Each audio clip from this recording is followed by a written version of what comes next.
Dan, what always fascinates me about you is you've worked in advertising, you've worked in television, radio, Hollywood, and I think that sometimes there's a perception that good Christians can't work in the entertainment business and television and movies. I don't know if you've ever been told that or heard that or for felt sure, like I've that. heard it. Yeah. Tell me what would you say to somebody who says, "Oh, well, it's Hollywood and you shouldn't be a part of that." And what would you say to a kid who's like, "Man, I have a dream. I'd like to go work in Hollywood." What would you tell them? Just work really, really, really, really hard. Yeah, no, it's not like it's closed to Christians. That's not true. And I know lots of Christians that work in the industry, and I know lots of non-Christians that work in the industry. And that's probably part of it is you got to kind of be the Christian that loves everybody because there's a lot of people that aren't like you. And you got to be okay with that.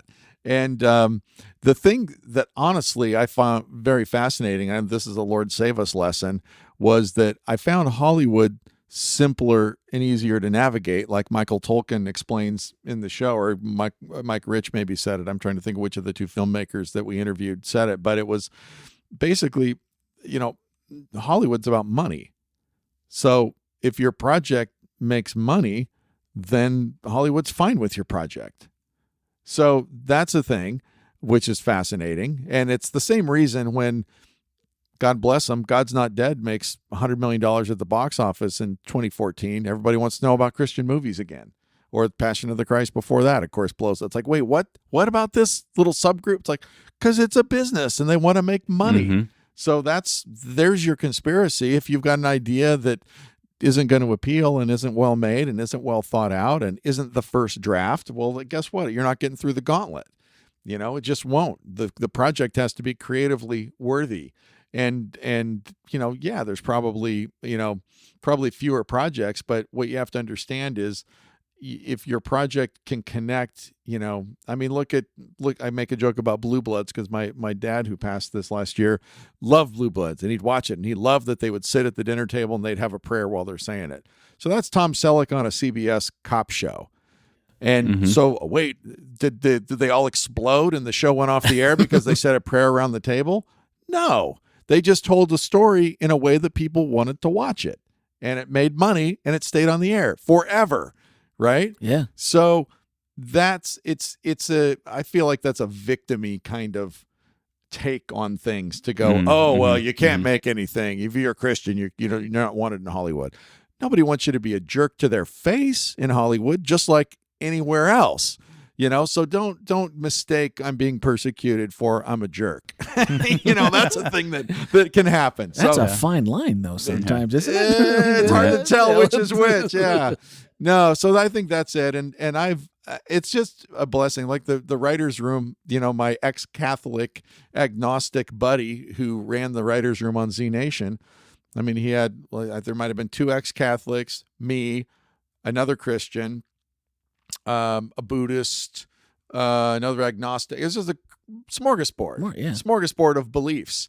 And he was really smart to put a bunch of people that don't agree on fundamental things together, and except for, we love zombie shows. Let's make a great zombie show together. And then with good leadership, you go, okay, everybody bring your ideas together and let's figure out how to do this show. And it felt so great to be connected to people who didn't think like me. And it's a great way. I mean, you melt the barriers and you're reminded, we're all 99.9% identical DNA. If you're a Christian, you believe, we're all bearing the image of God. So deal with it. That's it. Yeah. So it's very interesting. But yeah, I'd say if you're a Christian and you want to make showbiz, work hard at whatever your craft is or however you want to contribute. And I guess the other thing to remember, and this was a real blessing of working on Going Home, it's about how you conduct your business too. And it's about how you treat people on the set. Just because you're the director and you can yell at everybody and they can't do a thing about it, don't, because that's not reflecting your beliefs particularly well. And it's unfortunate, but there's lots of times where it's, we get caught up in it or we're self-indulgent or whatever. But like with Going Home was a really tender topic. And we worked really hard to create an environment where everybody felt valued. Everybody believed it. Everybody believed that we cared about them because we do. Right. That's but the only we reason just, they would. Yeah, because we make sure that we, and don't confuse them by being a jerk one day, because sometimes people will hold that against you. And I blew it that time. I'm sorry. So that was to try and create what was going on behind the camera to be every bit as real and every bit as important as what happened in front of the camera, which is the part you guys see. But I think you could, to a man or a woman, everybody enjoyed that experience a lot, got a lot out of it, felt valued, and that's the other thing. That's the other thing we're there to do. It's like, you're witnessing, what's the old St. Francis quote, preach the gospel constantly, use words only when necessary. So that's part of it too. And I think the Christians who want to succeed in Hollywood who do that will have a much different experience than somebody who thinks it's a war cry and we got to come in and get all the terrible stuff out and put the good stuff in, because you're going to end up fighting with people the whole time. That's just what's going to happen. It's been my experience as well to have meet the nicest people on a horror film set and then meet the most passive aggressive people on a Christian set, where it's been like just there was one set I was on where the crew was rotating out so hard because the director producer was just so passive aggressive and so brutally mean to everybody, but with a smile on her face. And so it was like, right. Oh my, it's really, I will say too, on the projects that I work on, I often feel guilty if I'm not making a Christian film. So as a filmmaker, that's maybe my question to you of like, I need therapy, but help me out here. How do how do you approach something like Z Nation that's, it's got violence in it or whatever. Sure. And we're taught that's not a Christian film. How do you still find Christ in that process or in those films? Well, two things. One, the behind the scenes part. And then secondly, in terms of the content, it's fun. Carl Schaefer, the showrunner, and I used to talk about, I think his phrase was, we're making the most violent show about empathy in TV history. Because, it's a zombie show and you've got certain boxes to check. Somebody better get their face chewed off because it's a zombie show. And that's not for everybody.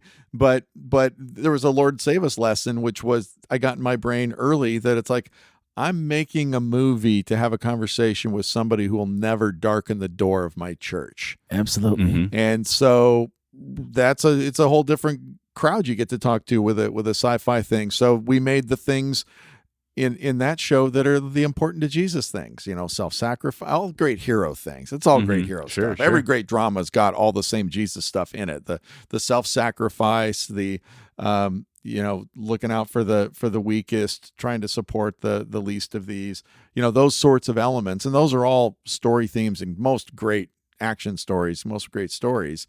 The hero is always, no, go on without me. I'll hold him off. It's like, well, who did that? That's the guy on the cross did that, And so in Z Nation, that was a thing, the camaraderie, the caring for the characters. And that's what people loved about that show was the bonding of the different characters and stuff. And it's like, oh, you got to scare them once in a while and you got to have the zombie thing and you got to, and there's all sorts of commentary, whether it's about ecology or the climate and, greed and, we literally have a character, this was 2 years before election, but who builds a wall at the southern border. And in our show, and he made the zombies pay for it. Or, yeah.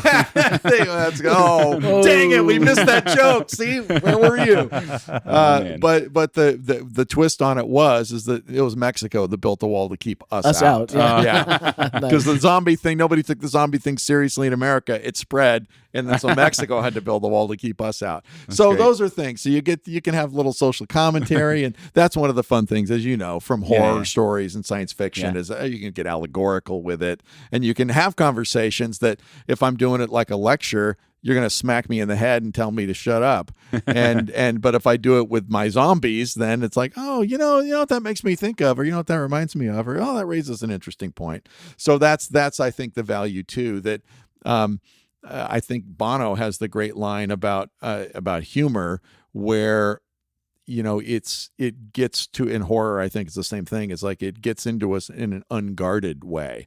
You either laugh or you shriek at the horror, but we can block lots of the other stuff, and go, well, what do I think about that? But if you either laugh or you shriek, it's either funny or it's not. But it's a disarming way to convey messaging and convey stories and to provoke conversation and thought, which I think is what, if you can call TV and movies art, which I would, or music, then this is how you can use art to provoke things or nudge people to think about stuff that's important. People that aren't going to pick up a Bible, maybe, or those of us who pick it up and don't understand it until I go, oh, this Good Samaritan thing makes sense now I've seen this story. That's not the worst thing you could possibly be known for, is to be like, hey, that was the Christian guy, and we worked on the zombie set together, and it's totally not what I was expecting. His demeanor was not what I was expecting. Yeah. And he was way nicer than many Christians I've known in my life. And it made me stop and think of, and then you start, like you said, you start finding those little bits and pieces. Yeah. And I think it's always important for us to realize that we never know how we're being Jesus to somebody, whether it's the way we treat people in business, it's with the content, if we're content creators, or if we're just, the neighbor across the street who, helps the old lady bring her garbage can out to the curb, whatever that is, it might be the only Jesus they get. And that's a pretty cool thing to, if everything wasn't as successful as it has been, that's something you can hang your hat on and go, that's kingdom work right there. Well, and like you described with your story earlier, that was really touching. I do a similar prayer, which is just help me see, help me just see who needs me today, or like help me see you as Jesus, as God sees you. That's really what you're asking. Yeah, that's it. And that's it's good. like, because mostly I don't, and if I'm half the time I'm not looking, and then the rest of the time I just see what I want to see.